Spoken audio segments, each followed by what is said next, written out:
क्या हो अगर आप एक ऐसी गेम खेले जो आपको एक दूसरी दुनिया में ले जाए और जब तक आप उस गेम को पूरा नहीं करेंगे आप अपने घर अपनी दुनिया में वापस नहीं लौट सकते। Bollywood silver screen presenting Zathura. इस कहानी की शुरुआत में दो भाइयों को दिखाया जाता है। एक का नाम वॉल्टर है और दूसरे का नाम डैनी। डैनी और वॉल्टर अपने पिता के साथ रहते हैं। दरअसल इनके माँ बाप का डाइवोर्स हो चुका है। इनके साथ इनकी बड़ी बहन भी रहती है जिसका नाम है लीसा। डैनी और वॉल्टर हमेशा आपस में लड़ते रहते, इनके आपस में बिल्कुल नहीं बनती। और एक दिन जब ये आपस में बहस कर रहे होते तो इनके पिता की जरूरी पेपर्स के ऊपर ड्रिंक गिर जाता है और वो पेपर्स खराब हो जाते हैं, इसीलिए इनके पिता को ऑफिस जाना पड़ता है। ऑफिस जाने से पहले वो अपनी बड़ी बेटी लीजा को बोलते हैं कि अपने भाइयों का ध्यान रखना, लेकिन वो पूरी तरह से नींद में होती है और वॉल्टर और डैनी के पिता ऑफिस चले जाते हैं। ये दोनों भाई घर पर होते हैं और तभी डैनी बेसबॉल की बॉल लाता है और वो वॉल्टर से कहता है कि चलो खेलते हैं, लेकिन वॉल्टर मना कर देता है। डैनी उसकी तरफ बॉल फेंकता है और वो बॉल वॉल्टर के फेस पर लगती है। इस बात से वॉल्टर को गुस्सा आता है और वो डैनी को मारने के लिए उसके पीछे भागता है, लेकिन डैनी घर पर ही कहीं छुप जाता है पर वॉल्टर उसे ढूंढ लेता है। ये एक लकड़ी की लिफ्ट यानी कि ट्रॉली पर बैठा होता है और वॉल्टर कहता है कि तुमने मेरे फेस पर बॉल मारी, इसीलिए तुम्हें अब यहीं पर रहना होगा। और वो रस्सी खींचकर ट्रॉली को नीचे तहखाने की तरफ भेज देता है। हालांकि डैनी उसे ऐसा करने से मना करता है, लेकिन वो उसकी एक बात नहीं सुनता। और अब डैनी तहखाने में पहुंच चुका है। वो चारों तरफ देखता है और तभी उसे एक बॉक्स दिखता है और जब वो उस बॉक्स को निकालता है तो इसके बाहर लिखा होता है ज़थूरा। डैनी उस बॉक्स को लेकर ऊपर अपने भाई के पास आ जाता है और वो उससे कहता है, देखो मुझे तहखाने में क्या मिला, क्या तुम मेरे साथ खेलोगी? लेकिन वॉल्टर कहता है कि नहीं, मैं तुम्हारे साथ नहीं खेलूंगा। और डैनी इस बॉक्स को खोलता है और डैनी देखता है कि उसमें एक चाबी है। वो उस चाबी को घुमाता है, वहां पर एक लाल बटन भी होता है और डैनी उस बटन को दबाता है और जैसे वो उस बटन को दबाता है उसमें से एक पर्ची निकलती है और साथ ही इस गेम में दो छोटे छोटे से रॉकेट्स होते हैं, यानी कि ये इस गेम की गोटियां हैं जिसमें से एक रॉकेट आगे बढ़ जाता है। और जब डैनी उस पर्ची को पढ़ता है तो उसमें लिखा होता है कि तारे टूटने वाले हैं, अपना बचाव करें। और अगले पल इनका घर हिलना शुरू हो जाता है और इनके घर आग के गोले यानी कि छोटे छोटे तारे गिरना शुरू हो जाते हैं। ये दोनों छुप जाते हैं और ये देखते हैं कि तारे सिर्फ उसी हॉल में गिरे होते हैं जहां पर डैनी गेम खेल रहा था। हालांकि इनकी बहन भी इसी घर में है, लेकिन उसका म्यूजिक बहुत लाउड होता है, उसने हेडफोन लगाए होते हैं, इसीलिए उसे कुछ भी सुनाई नहीं देता। और जब डैनी ऊपर टूटी हुई छत से देखता है तो वो कहता है कि मैंने इतनी नजदीक तारे कभी नहीं देखी। इसके बाद डैनी दरवाजा खोलता है और वो वॉल्टर को बोलता है कि ये देखो वॉल्टर। और जब वॉल्टर बाहर देखता है तो ये धरती नहीं बल्कि अब इनका घर अंतरिक्ष में है। ये देखकर ये दोनों पूरी तरह से हैरान हो जाते हैं और ये अपनी बड़ी बहन लीसा के पास जाते हैं। वो उसे कहते हैं कि देखो ये गेम क्या करती है, लेकिन लीसा को लगता है कि ये मजाक कर रहे हैं। वो कहती है कि अगर ये तुम्हारी कोई शैतानी हुई तो समझो तुम दोनों गए काम से। और अब वॉल्टर उस गेम को खेलता है, वो चाबी घुमाता और बटन दबाता है और उससे एक पर्ची निकलती है। इस पर्ची में लिखा होता है कि तुम्हें इस शिप का कैप्टन बनाया जाता है, 2 घर आगे चलो। और उसकी जो गोटी जो उसका रॉकेट होता है वो 2 घर अपने आप ही आगे चला जाता है, यानी कि उसकी बारी में कुछ भी नहीं हुआ, क्योंकि जो भी पर्ची में लिखा हुआ आता है वही चीजें घटती हैं। और उसकी पर्ची में 2 घर आगे चलने की बात थी, यानी कि कोई भी ऐसी घटना नहीं घटने वाली जिससे लीसा को ये यकीन हो कि ये दोनों सच कह रहे हैं। लीसा दरवाजा बंद करके अंदर चली जाती है और एक बार फिर से वॉल्टर गेम को खेलने की कोशिश करता है, लेकिन जब वो लाल बटन दबाने की कोशिश करता है तो वो बटन दबता ही नहीं है। डैनी कहता है शायद हमें इस गेम को बारी बारी से खेलना होगा। और अब डैनी इस गेम को एक बार फिर से खेलता है। वो चाबी घुमाता है और जैसे ही वो लाल बटन दबाता है उसका 4 नंबर आता है और उसका रॉकेट 4 घर आगे चला जाता है। इसके बाद एक पर्ची निकलती है और उसमें लिखा होता है shipmate enters cryonic sleep chambers for 5 turns, यानी कि 5 बारियों के लिए आपके शिप में जितने भी लोग हैं जो आपके शिपमेट हैं वो सब के सब गहरी नींद में चले जाएंगे।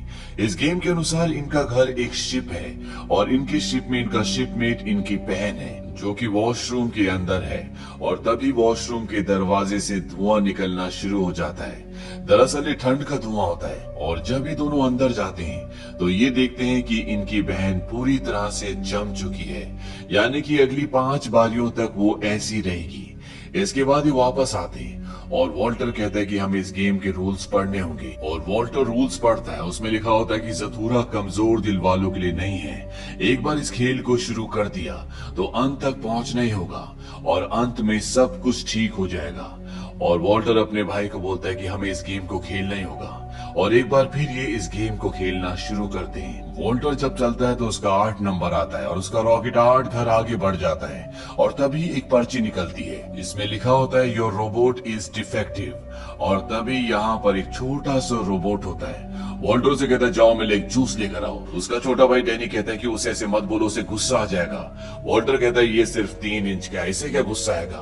और तभी रोबोट का साइज बढ़ना शुरू हो जाता है। ये 3 इंच का रोबोट एक विशाल रोबोट में बदल जाता है। वो रोबोट इनके ऊपर हमला करता है और उसके हाथ दीवार पर फंस जाते हैं। हालांकि इन दोनों को नुकसान नहीं होता और वॉल्टर अपने छोटे भाई डैनी को कहता है कि अपनी बारी खेलो, क्योंकि अगर ये अपनी बारी नहीं खेलेंगे तो ये रोबोट यहीं पर रहेगा और इन दोनों को मार देगा। लेकिन यहाँ पर जो इनकी गेम होती है उसकी चाबी निकल गई होती है और वॉल्टर किसी तरह से उस चाबी को उठा लेता है और डैनी को देता है और उसे कहता है अपनी बारी खेलो। लेकिन डैनी बहुत डर जाता है, वो अपनी बारी खेल नहीं पाता और ये रोबोट किसी भी तरह से वॉल्टर को मारना चाहता है। क्योंकि वॉल्टर ने बारी खेली है इसीलिए ये सिर्फ वॉल्टर को मारेगा। वॉल्टर अपनी जान बचाने के लिए पूरे घर में भाग रहा होता है और रोबोट उसका पीछा कर रहा होता है। वो अपने भाई को कहता है कि अपनी बारी खेलो और अब डैनी अपनी बारी खेलता है। उसका शिप आगे जाता है और उसके अंदर से पर्ची निकलती है। उस पर्ची को लेकर यहाँ से वॉल्टर भाग जाता है क्योंकि रोबोट उसका पीछा कर रहा होता है। और तभी यहाँ पर जो उनकी गेम है ज़थूरा, वो फर्श से नीचे की तरफ खिसक जाती है और घर का सारा सामान गिरना शुरू हो जाता है। डैनी अपने भाई से पूछता है कि पर्ची में क्या लिखा है। उसका भाई बताता है कि इसमें लिखा है you pass too close to Sirius 3 enter gravity field. ये एक तारा है जिसके पास से इनका घर यानी इनका शिप गुजरेगा और जब इनका घर इस तारे के पास से गुजर रहा होता है तो सब की सब चीजें उस तरफ खींची चली जा रही होती है और इसमें इनकी जान जाते जाते बचती है। और अब रोबोट भी तहखाने में पूरी तरह से डिसमेंटल यानी कि पूरी तरह से डेड हो चुका है। वॉल्टर दरवाजे को बंद करके अपनी बारी खेलने के लिए आता है और इस बार जो पर्ची निकलती है उसमें लिखा होता है कि तुम्हें फ्लीट एडमायरल बनाया जाता है, 4 घर आगे चलो। और उसका रॉकेट अपने आप ही 4 घर आगे चला जाता है, यानी कि इस बार कोई भी घटना नहीं घटी। और अब उसके छोटे भाई डैनी की बारी है, लेकिन डैनी इस गेम को खेलने से मना कर देता है। वॉल्टर किसी तरह से उसे मनाता है और जब डैनी अपनी बारी चलता है तो उससे पर्ची निकलती है जिसमें लिखा होता है यू आर विजिटेड बाय ज़ोर्गॉन्स, यानी कि ज़ोर्गॉन्स तुमसे मिलने के लिए आएंगे। और तभी इनके घर के चारों तरफ एक बहुत बड़ा स्पेसशिप घूमना शुरू हो जाता है। वो इनके ऊपर हमला करते हैं, ये किसी तरह से अपने आप को बचाते हैं और एक बार फिर से वॉल्टर अपनी बारी चलता है और इस बार जो पर्ची निकलती है उसमें लिखा होता है रीप्रोग्राम। इनको कुछ भी समझ में नहीं आता और वॉल्टर उस पर्ची को वॉर्गॉन्स को यानी कि जो स्पेसशिप इनके घर के चारों तरफ घूम रहा होता है, जो इन पर हमला कर रहा होता है, उनको दिखाता है। लेकिन इससे कोई भी फायदा नहीं होता। वॉल्टर अपने भाई डैनी को कहता है कि तुम्हारी बारी, अब तुम खेलो। और जब डैनी चलता है तो उससे पर्ची निकलती है, उसमें लिखा होता है कि भटके हुए एस्ट्रोनॉट को बचाओ। और तभी इनके दरवाजे पर एक एस्ट्रोनॉट खड़ा होता है। ये दोनों दरवाजे के पास सहमे बैठे होते हैं। वो बोलता है कि मुझे किसने बुलाया। वॉल्टर अपने भाई की तरफ उंगली का इशारा करते हुए कहता है कि इसने। एस्ट्रोनॉट इन्हें कहता है कि घर की लाइट्स बंद कर दो, क्योंकि बाहर जो एलियंस का यानी कि ज़ोर्गॉन्स का स्पेसशिप है, उन्हें आग, गर्मी, लाइट ये सब चीजें अट्रैक्ट करती हैं और ये घर की सारी लाइट्स, गैस सब कुछ बंद कर देते हैं। इसके बाद एस्ट्रोनॉट इन बच्चों के पिता के सोफे पर आग लगाता है और उसे अंतरिक्ष की गहराइयों में छोड़ देता है। इससे एलियंस यानी कि ज़ोर्गॉन्स भ्रमित हो जाते हैं और वो उस सोफे के पीछे इस जगह से निकल जाते हैं। वही अंदर ये दिखाया जाता है कि एस्ट्रोनॉट कई सालों से भूखा है। उसने असली खाना कई सालों से नहीं खाया क्योंकि वो अंतरिक्ष में घूम रहा है, इसीलिए वो इनका सारा खाना खा रहा होता है। ये देखकर वॉल्टर को गुस्सा आता है। वो कहता है कि तुम यहाँ से चले जाओ। वो कहता है कि मुझे तुमने नहीं बल्कि तुम्हारे छोटे भाई डैनी ने बुलाया है। अगर वो कहेगा तो मैं यहाँ से चला जाऊंगा। लेकिन डैनी उसे यहाँ पर रुकने के लिए कहता है क्योंकि वो जानता है कि एस्ट्रोनॉट ने उन दोनों की जान बचाई है। हालांकि इस बात से वॉल्टर को बिल्कुल भी अच्छा नहीं लगता।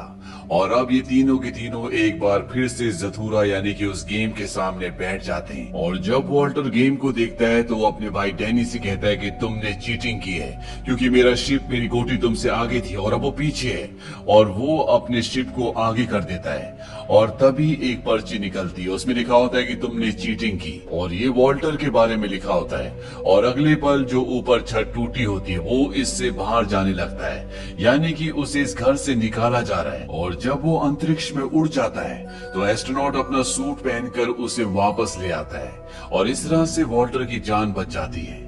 और अब ये तीनों के तीनों एक बार फिर से गेम के सामने हैं और अब बारी होती है डैनी की। डैनी अपनी बारी चलता है और उसमें से पर्ची निकलती है जिसमें लिखा होता है 2 घर पीछे जाओ। और इस बारी के बाद यहाँ पर जो इनकी बहन है, जो पूरी तरह से बर्फ से जम गई थी, जो स्लीपिंग मोड में चली गई थी, अब उसे भी होश आ जाता है, लेकिन अभी भी वो वॉशरूम में होती है, वो वहां से बाहर नहीं आती। और बाहर वॉल्टर अपनी बारी चलता है और जब वो अपनी बारी चलता है तो उसका इस बार सुनहरा कार्ड यानी कि सुनहरी पर्ची आती है जिसमें ये लिखा होता है कि तुम्हारे आसपास एक टूटता हुआ तारा गुजरेगा, तुम अपनी कोई भी इच्छा को पूरी कर सकते हो। इस बात से वॉल्टर बहुत खुश होता है। वॉल्टर अपने भाई को ये भी कहता है कि मैं हमेशा जीतता हूँ और इस गेम को मैं जीतने वाला हूँ। इस बात से वॉल्टर और डैनी के बीच में आर्ग्यूमेंट्स होना शुरू हो जाते हैं और वॉल्टर अपने छोटे भाई को कहता है कि तुम्हारी वजह से मम्मी पापा का डाइवोर्स हुआ। इस बात से वो गुस्सा होकर गेम को फेंक कर यहाँ से चला जाता है और अब इनके घर के पास से एक टूटता हुआ तारा गुजरता है। और जब वहाँ पे वॉल्टर अपनी विश मांगने के लिए खड़ा होता है तो एस्ट्रोनॉट उसे बोलता है कि जो तुमने सोचा उसे मत मांगना, कभी भी गुस्से में हमें विश नहीं मांगनी चाहिए। और अब इनके आगे से स्टार गुजर जाता है। एस्ट्रोनॉट उससे पूछता है कि तुमने क्या मांगा। वॉल्टर कहता है कभी अपनी विश नहीं बताते।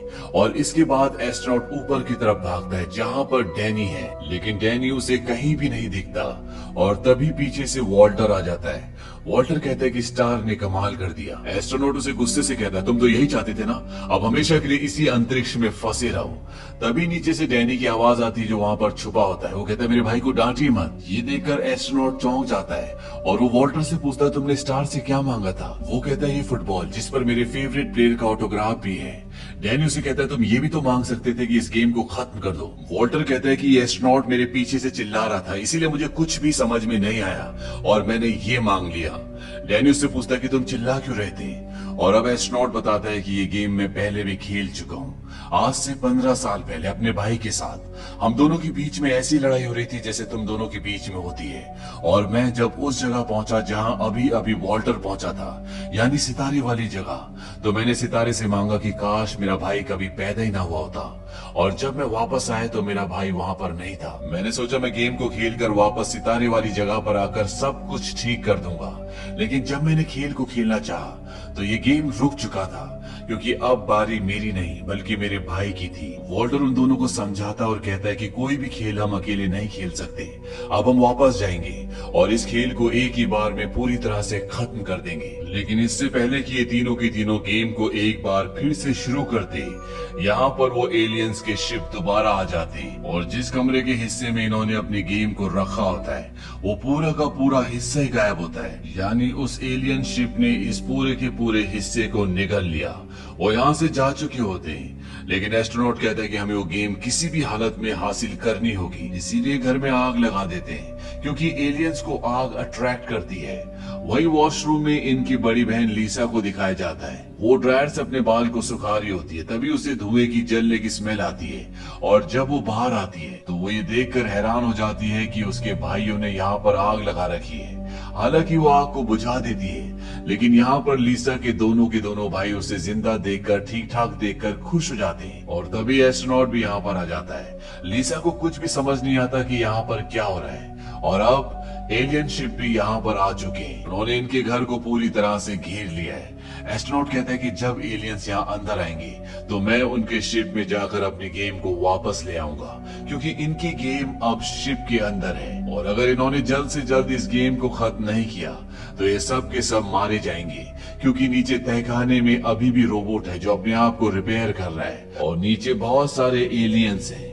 और ये एलियंस के शिप में नहीं जा सकते क्योंकि एलियंस के शिप के अंदर जाने का रास्ता नीचे से है। लेकिन इनके पास अभी भी एक रास्ता है और वो रास्ता वो छोटी सी ट्रॉली है जिससे इस कहानी की शुरुआत में डैनी नीचे गया था जब उसे पहली बार ये जथूरा गेम मिला था। और अब एस्ट्रोनॉट डैनी को उस ट्रॉली में बैठाकर नीचे भेज देता है। डैनी किसी तरह से एलियंस के शिप के अंदर चला जाता है और उसे जथूरा गेम मिल जाता है। वो जथूरा गेम लेकर वापस आता है लेकिन ट्रॉली ऊपर नहीं खींची जा सकती क्योंकि वहां पर एलियन होता है। और जब नीचे से डैनी एस्ट्रोनॉट को आवाज लगाता है कि रस्सी खींचो तो उसकी आवाज एलियन सुन लेता है और वो रस्सी को काट देता है। यहाँ पर नीचे जो और एलियंस होते हैं वो भी डैनी को देख लेते हैं और अब वो उसे मारने के लिए उसका पीछा करना शुरू कर देते हैं। लेकिन तभी उसका भाई दरवाजा खोलता है और वो उसे अंदर ले जाता है। लेकिन इससे पहले कि वो गेम को दोबारा शुरू करते, जो नीचे तहखाने में रोबोट था उसने अपने आप को पूरी तरह से रिपेयर कर लिया होता है और वो अपने हाथ से वॉल्टर का गला पकड़ लेता है क्योंकि वो वॉल्टर को मारना चाहता है। तभी वॉल्टर अपनी जेब से उस पर्ची को, उस कार्ड को निकालता है जिस पर लिखा होता है रीप्रोग्राम, जो जथूरा गेम से निकली थी। और जैसे वो रोबोट के सामने उस कार्ड को करता है वो पूरी तरह से बदल जाता है। वो वॉल्टर को छोड़ देता है और घर के अंदर जितने भी एलियंस होते हैं वो उन सब पर हमला कर देता है। वो उनके एक स्पेसशिप को भी पूरी तरह से तबाह कर देता है। दरअसल जब रोबोट का कार्ड, उसकी पर्ची निकली थी तो उसमें लिखा था कि योर रोबोट इज डिफेक्टिव और उसके बाद रीप्रोग्राम की पर्ची निकली होती है, यानी उस रोबोट को रीप्रोग्राम करने के लिए, ठीक करने के लिए ये कार्ड निकला होता है और इसीलिए वो सारे एलियंस को यहाँ से भगा देता है। अब ये एक बार फिर से गेम खेलना शुरू करते हैं और एक बार फिर से वॉल्टर का वही सुनहरे तारे वाला कार्ड निकलता है जहां पर वो जो भी इच्छा मांगेगा वो पूरी हो जाएगी। और जब तारा इनके घर के आगे से गुजरता है तो वो उस टूटते हुए तारे से मांगता है कि एस्ट्रोनॉट को उसका बिछड़ा हुआ भाई मिल जाए। और तारा गुजरने के बाद वहां पर एक छोटा सा बच्चा विजिबल होता है और ये हूबहू डैनी की तरह होता है, यानी कि ये डैनी का दूसरा रूप है। और ये देखकर सब के सब हैरान हो जाते हैं और एस्ट्रोनॉट बताता है कि मेरा नाम वॉल्टर है, यानी कि वो इस छोटे वाले वॉल्टर का बड़ा रूप है। और जब उसने अपने भाई डैनी के साथ आज से 15 साल पहले इस गेम को खेला था और टूटता हुआ तारा उनके आगे से गुजरा था तो उसने ये मांगा था कि काश मेरा भाई कभी पैदा हुआ ही ना होता, इसीलिए वो हमेशा के लिए गायब हो गया था। लेकिन ये एस्ट्रोनॉट यानी कि बड़ा वाला वॉल्टर इस यूनिवर्स का नहीं है बल्कि ये पैरेलल यूनिवर्स का है। यहाँ पर दो टाइमलाइन दिखाई गई है, एक वो टाइमलाइन जिसमें बड़े वाले वॉल्टर ने यानी कि एस्ट्रोनॉट ने आज से 15 साल पहले इस गेम को खेला था और दूसरी टाइमलाइन वो जहाँ पर वॉल्टर और उसका भाई जो प्रेजेंट में इस जथूरा गेम को खेल रहे हैं। और अब ये सब के सब आमने सामने होते हैं। प्रेजेंट वाला डैनी जब अपने प्रतिरूप को हाथ लगाता है तो वो उसी में मर्ज हो जाता है, यानी कि अब वो उसी के साथ इसी टाइमलाइन में जिएगा। वही बड़ा वाला डैनी यानी कि एस्ट्रोनॉट जब अपने छोटे वाले प्रतिरूप को हाथ लगाता है तो वो भी उसी में मर्ज हो जाता है, यानी कि 15 साल पहले वाले वॉल्टर और डैनी अब इन दोनों वॉल्टर और डैनी जो कि प्रेजेंट के हैं इन्हीं के साथ इन्हीं के शरीर में इसी टाइमलाइन में रहेंगे। और इसके बाद ये एक बार फिर से इस गेम को खेलना शुरू करते हैं और गेम जीतने के लिए डैनी को 10 अंकों की जरूरत है। लेकिन इससे पहले कि वो गेम खेलता यहाँ बाहर बहुत सारे एलियंस के शिप्स आ जाते हैं और वो इन पर हमला करना शुरू कर देते हैं। और जब डैनी अपनी बारी चलता है तो सिर्फ उसे एक नंबर मिलता है, यानी कि वो एक घर आगे चल सकता है। और तभी उससे एक पर्ची, एक कार्ड निकलता है। इसमें लिखा होता है क्या तुम तारों में झूलना चाहते हो, 9 घर आगे जाओ। यानी कि डैनी को 10 अंक मिल गए और उसने इस गेम को हरा दिया, वो जीत गया। और जैसे वो जीतता है तो बाहर एक पोर्टल खुलता है और सब की सब चीजें उसके अंदर जाना शुरू हो जाती हैं। और इनकी गेम भी अब यहाँ पर रिवर्स हो रही है।